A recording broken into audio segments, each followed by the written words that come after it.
Hello there! So I wanted to take some time today and talk about a piece of gear that I literally use every single day.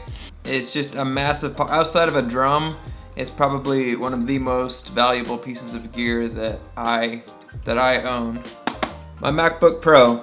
So I recently just got a new computer. I had for a long time the 2012 13-inch MacBook Pro.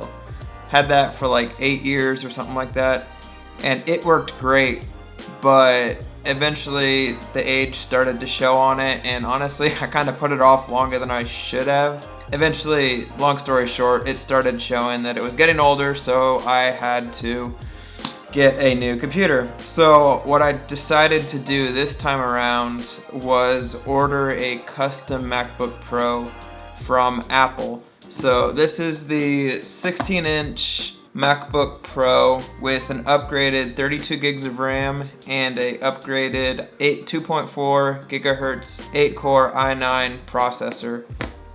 Hopefully I said that right. So my initial reaction of the computer was, it's a new computer, it's gonna be great, it's gonna work. I did have some concerns buying the computer based on the research that I had done on the internet and everything else, and some of those concerns were the keyboard. I read that previous models, the keyboard was like faulty and people had to get it replaced multiple times. I read that throttling was an issue due to the computer overheating because components inside weren't able to be cooled properly. And then I also read that the touch bar wasn't fantastic. So as I did more research, I came to figure out that the new 16-inch MacBook Pro, which is what this is, basically fixes all of those issues. They made the computer a little bit thicker so that air could get into the actual body of the computer and cool those components to prevent throttling and allowing the computer to work harder, longer without it having issues.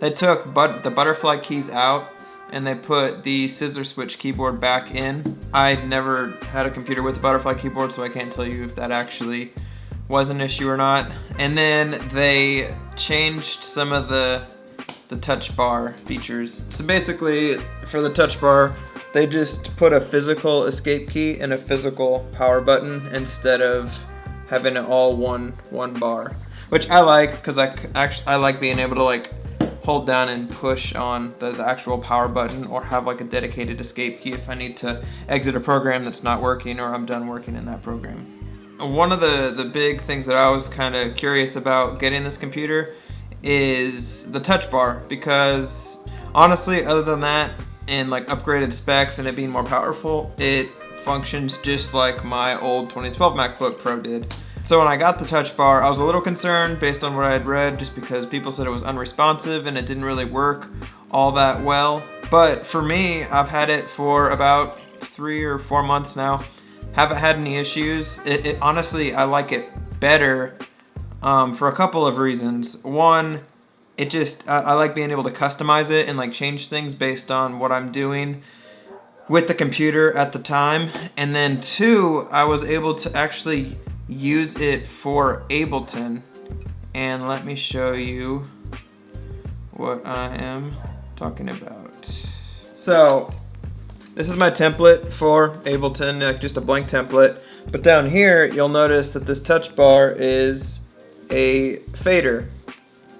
So what I did was I downloaded some third-party software, or it was like a code that I embedded back into Ableton's programming.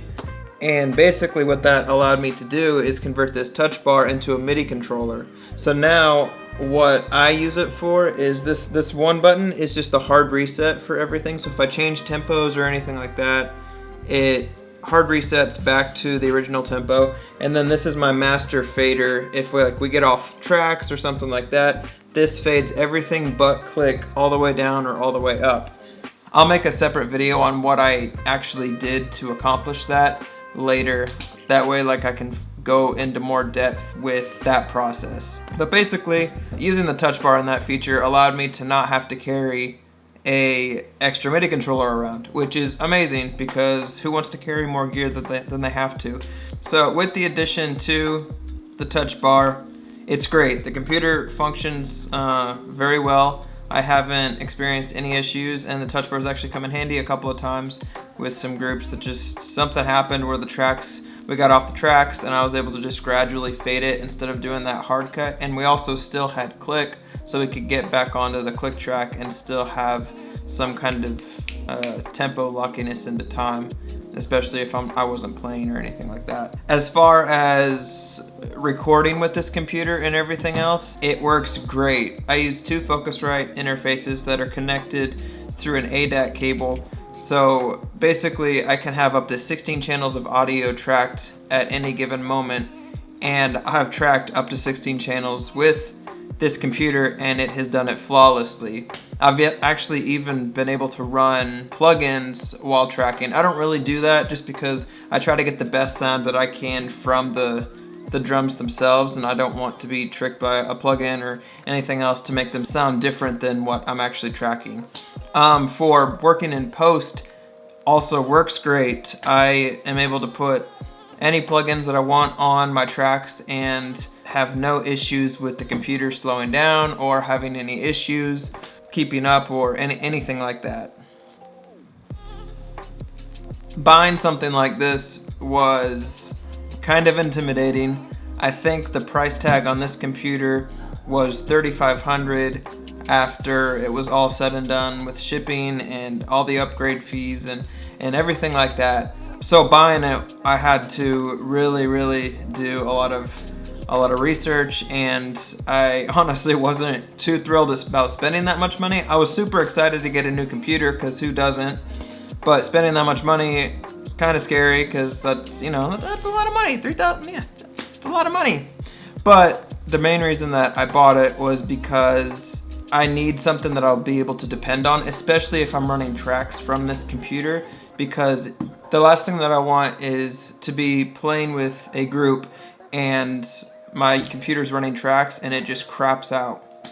Because at that point, it doesn't matter how much I prepared, how well I played the material. If my computer all of a sudden just stops working in the middle of a gig, that is what that artist is going to remember over me doing well or playing well. So that was the big reason why I chose to upgrade. I do realize that Apple's releasing their version of an Intel chip pretty soon, but I went ahead and got this computer now just because, knowing Apple's history with software updates and everything else, there's always a little bit of time before all the third-party developers can kind of get programs to work correctly with their latest iOS. So I went ahead and just bought this computer now so that I could just use it right out the gate, knowing that I wouldn't have any issues, and I wouldn't have to worry about Pro Tools or Ableton or any other program that I use having any issues functioning or not being able to work. Hopefully that makes sense. If you have any questions, let me know down below or shoot me a message.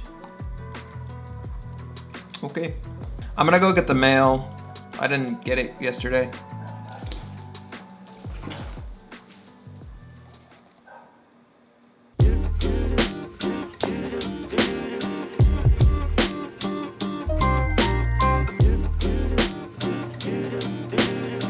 Remember when I was waiting for that watch to come in and it took forever and then I finally got it? I was just thinking about that. We actually didn't get any mail yesterday, so.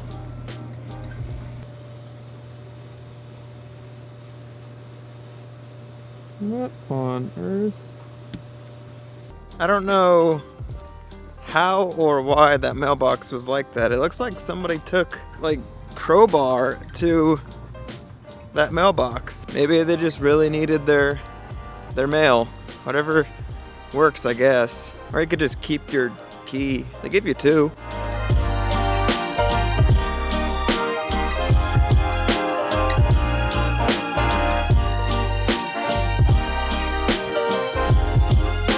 It's been a couple hours. I got a good amount of work done. I'm going to call the vlog here. Savannah needs my computer because she's editing some 4K footage that she got of a release show that I played at. I think is up there to that video. thank you so much for watching. If you liked the video, go ahead and hit the like button down below and hit the subscribe button to stay up to date on new videos I post every day. Thanks, guys.